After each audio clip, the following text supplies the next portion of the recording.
Comme dans n'importe quel jeu de figurines, les combattants de TBS ont des caractéristiques. Les PV pour points de vie, ce sont le nombre de blessures que peut subir le combattant avant de mourir. DM pour défense de mêlée. DD, défense à distance. C, concentration. Détermine les facultés du combattant à se battre en équipe, anticiper l'évolution du combat et à garder son calme. MV, mouvement. Vitesse de déplacement maximale du combattant en une activation. Les combattants ont aussi des compétences qui leur sont propres, et les compétences ont un type, physique, magique, faveur du public, ont un coût, qui est une combinaison de jetons d'opportunité et ou de vote que vous devez dépenser pour utiliser la compétence, des effets, qui s'enclencheront une fois que la compétence aura été payée, et enfin une portée et une ligne de vue, qui indique le rayon d'action en nombre de cases de la compétence et si celle-ci nécessite une ligne de vue ou non. Les combattants ont aussi des armes, et les armes ont leurs propres caractéristiques. AM pour attaque de mêlée, c'est l'efficacité initiale de l'arme en mêlée. AD pour attaque à distance, c'est l'efficacité initiale de l'arme à distance. Et F, la force, le nombre de blessures infligées lors d'une attaque réussie. Lors de la formation de l'équipe ou pendant la partie, le combattant peut changer d'état. Il est soit en état normal, soit en état berserk. Lorsqu'un combattant est berserk, il abandonne toutes ses compétences, y compris la faveur du public et les compétences passives, pour un changement de certaines caractéristiques. En berserk, les combattants gagnent une compétence leur permettant d'augmenter la force de leurs armes. Comme vous pouvez le constater sur les socles des personnages de TBS, ceux-ci ont aussi une orientation. La couleur vert représente le front. La couleur vert clair représente les flancs avant. La couleur orange représente les flancs arrière. Et la couleur rouge représente le dos. Les groupes de supporters représentent les spectateurs qui soutiennent votre équipe pendant le combat. Chacun a une compétence unique, active ou passive, qui peut parfois agir directement sur les combattants adverses ou le plateau.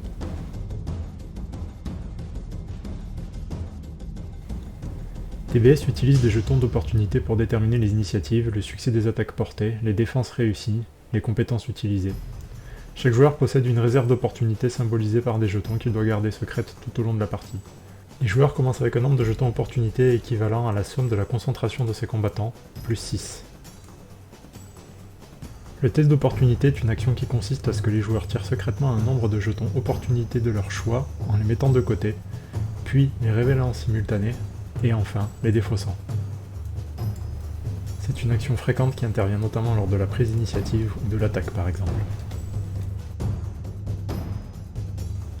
Au début de chaque tour, les joueurs vont effectuer un test d'opportunité pour déterminer quel joueur gagne l'initiative. Le joueur qui possède l'initiative pourra jouer en premier.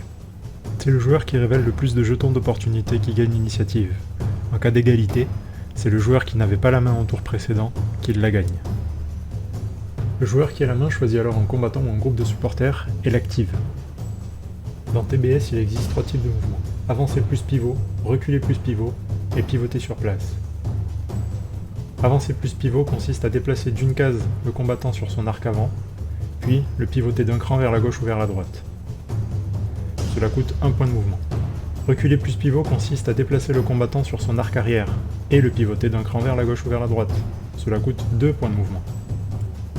Enfin, le combattant peut pivoter sur place, et le joueur peut alors choisir son orientation, ce qui coûte 2 points de mouvement. Le joueur qui possède Bune décide d'attaquer Carlos dans le dos. Il va alors se déplacer de 4 cases.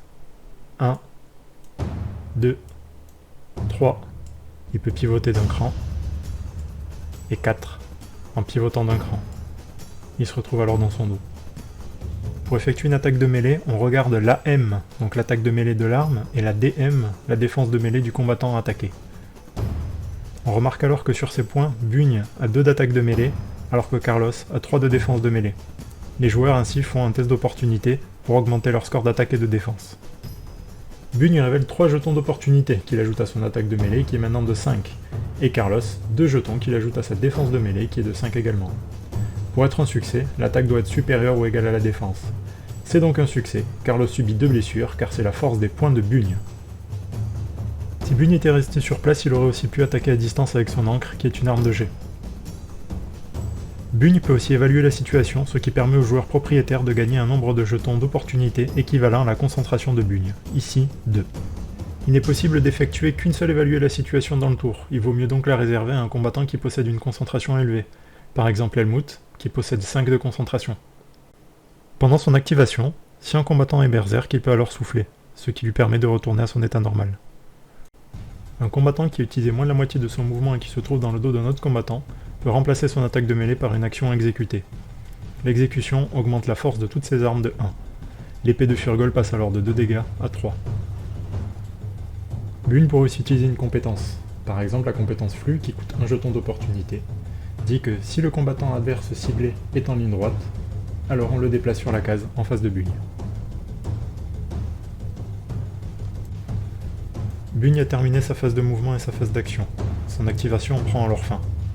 Dans TBS, les activations sont alternées. Quand un joueur a terminé l'activation d'un combattant ou d'un groupe de supporters, le joueur suivant choisit d'activer un combattant ou un groupe de supporters à son tour. Une fois que tous les combattants et groupes de supporters ont été activés, le tour se termine. À la fin du tour, chaque joueur gagne un vote par groupe de supporters qu'il possède dans l'équipe. Si un joueur possède moins de combattants en vie que son adversaire, il gagne alors un jeton d'opportunité par combattant de moins en vie. Attaquer sur les flancs arrière ou dans le dos donne des avantages. Lorsque Bugne a attaqué Carlos dans le dos, il pouvait alors remettre 2 jetons d'opportunité qu'il a révélés dans sa réserve. S'il l'avait attaqué sur les flancs arrière, il n'aurait pu en remettre qu'un. Dans TBS, il existe des couverts partiels et des couverts denses. Lorsqu'un personnage comme Helmut se retrouve sur un couvert partiel, sa DM et sa DD augmentent de 1. Quand quelqu'un comme Akaersha se trouve sur un couvert dense, sa DM et sa DD augmentent de 2. 2 combattants adverses adjacents sont dits engagés en mêlée. Ils ne peuvent alors s'éloigner l'un de l'autre que depuis le dos ou les flancs arrière. Carlos ici ne peut plus bouger.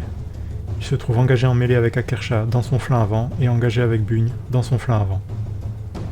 Vous connaissez désormais l'essentiel des règles de TBS. Bien sûr, il reste quelques spécificités dans toutes celles qui ont été énoncées, et c'est à vous de trouver comment faire ressortir le potentiel tactique.